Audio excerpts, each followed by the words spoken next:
పలుకు తెలియనిది మాటున ఉండే మూగమది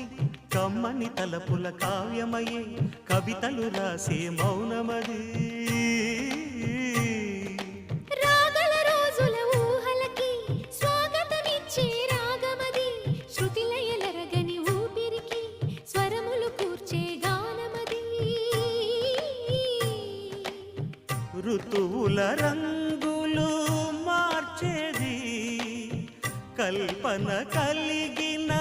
మది భావం బ్రతుకును పాటగా